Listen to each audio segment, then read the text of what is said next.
පාතාලේ පරණ අය වගේම අලුත් පාතාලේ ඉන්න අය ගැන විස්තර මේ channel එකෙන් ඔබට ඉදිරිපත් කරනවා. ඉතින් අද වීඩියෝ ගැන ඉදිරිපත් කරන්නේ පැරණි පාතාලේ එවැනි චරිතයක් ගැන. වීඩියෝ පටන් ගන්න කලින් කියනෝනේ subscribe කරලා නැත්නම් දැම්ම subscribe button එක ඔබන්න. ඒ වගේම bell icon එක ගහන්න අමතක කරන්න එපා. අපේ channel එකේ videos බලලා ඒවා අනිත් අයට බලන්න share කරන්න අමතක කරන්න එපා. එහෙනම් අද වීඩියෝ එක පටන් ගමු.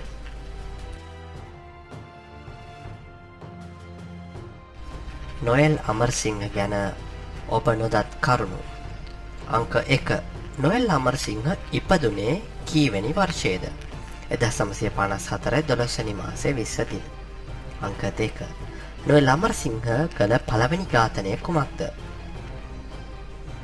තම තාත්තා වන ජස්ටින් අමරසිංහ සමග එකතු වී රාජගිරිය මොරගස්පොල්ලේ ජීවත් වූ එක් අයෙක් කපා කොටා ඝාතනය කිරීම. අංක 3. නොයල් අමරසිංහ කොටියාගොඩ උපාලි රංජිත් අමරසිංහ සමග තිබූ ගැටුම කුමක්ද? කසිප්පු ගැටුම සහ නොයල්ගේ සහෝදරයා වන බැසිල් අමරසිංහව වෙඩි තබා ඝාතනය කිරීමේ පලිය ගැනීම සඳහා සහ රාජගිරියේ මස් කඩේ ටෙන්ඩරයට. අංක 4. කොටියාගොඩ රංජිව නොයල් ඝාතනය කරන්නේ ඇයි?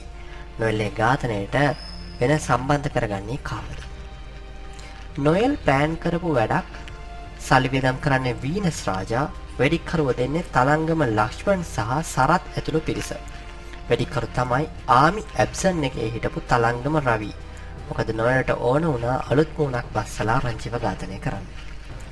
අංක 5. කොටියාගොඩ රංජි විසින් රාජගිරියේදී ඝාතනය කරපු නොයල්ගේ සහෝදරයා කවුද? ඔහුත් අමරසිංහ කෙනෙක්මද? නොයල්ගේ සහෝදරයා වන බැසිල් අමරසිංහව තමයි රංජි විසින් ඝාතනය කරන්න වෙඩි තබා. අංක 6. නොයල් සහ කොටියාගොඩ රංජි අතර ඇති නෑදෑකමක් කුමක්ද? නොයල්ගේ තාත්තයි රංජිගේ තාත්තයි එක කුසේ උපන් සහෝදරයෝ. අංක 7. නොයල් පණ වගේ ආදරය කරපු තම සහෝදරිය කවුද? එතකොට ඇයව ඝාතනය කළේ කවුද?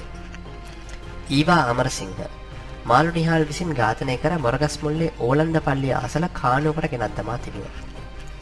අංක 8. නොයල්ට තවත් සහෝදර සහෝදරියෝ සිටිනවාද? පිරිමි 4 දෙනෙක්. ඔවුන් 4 දෙනාම ඝාතනය වුණා සහ ගෑනු අය 9 දෙනෙක්. ඒ අතරින් එක් සහෝදරියක් අදටත් ජීවත් වෙනවා. අංක 9.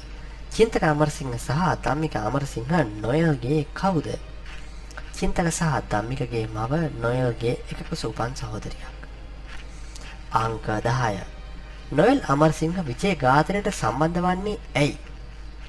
නොයල්ගේ වෙපන් එක සහ නොයල්ගේ රතු පැහැති වර්ගයේ යතුරු පැතිය ඝාතනයට ලබා දී තිබෙනවා. දැනගන්නට ලැබෙන ආකාරයට මෙම ගිනි අවිය ගාමිණී ලොකුගේට අයත් එකක්. අංක 11. නොයල් කියන චරිතය භයානක චරිතයක්ද? ඔහු දිහා කෙලින් බලන පුද්ගලයා ගැන සැකයක් හිතුනොත් වරක් දෙවරක් නොසිතා ඝාතනය කරන්නට තරම් ඔහු භයානක චරිතයක්. අංක 12. නොයල් අමරසිංහ සොත්තිපාලි සමග තිබූ ගැටුම කුමක්ද? නොයල් සොත්තිපාලිගේ මිතුරෙක් වත් පසුව මස්කඩේ ටෙන්ඩරයට ගැටුමක් හටගත්තා. අංක 13. රාජගිරිය මස්කඩේ නොයල් අමරසිංහගේද? ඔව්, නොයල්ගේ මස්කඩේ. අංක 14.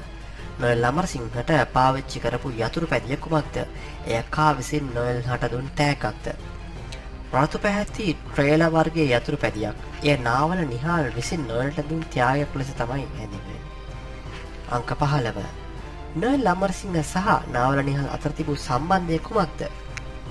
එක ඉස්කෝලේ එක පාසලේ මිතුරන් ඔවුන් දෙදෙනා විසින් කොල්ලපිටියේ තැබෑරුම් මංකොල්ලය සිදු කළා. අංක 16.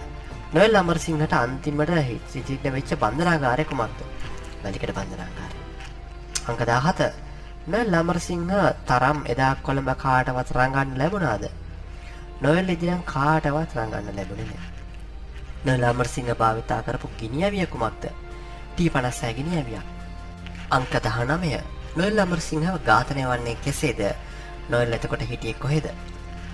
නොයල් බැංක කෙනෙක් මරපු නඩුවකට වැලිකඩ බන්ධනාගාරයට බාර වුණාත් සමගම පිසිට් එකේ එවන බත් පාර්සලයක් අස්සේ තිබූ ගිනි අවියකින් තමයි ඔහු ඝාතනය කරන්නේ.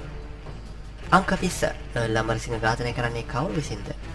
කොටියාගොඩ නිහාල් අමරසිංහ විසින් සහ සොත්ති උපාලිගේ උදව් සහිතව තමයි මේ සිදු කරන්නේ. අංක 21. නිහාල් අමරසිංහ යනු නොයල්ගේ කවුද?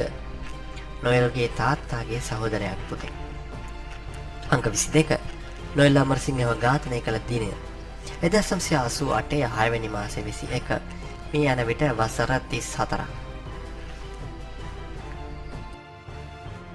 මේ වීඩියෝ එකට අදාළ කරුණු සියල්ල අපි උපුටාගත්තේ සමාජ ජාල මාධ්‍යවල පළවෙච්ච කරුණු ඇසුරින්.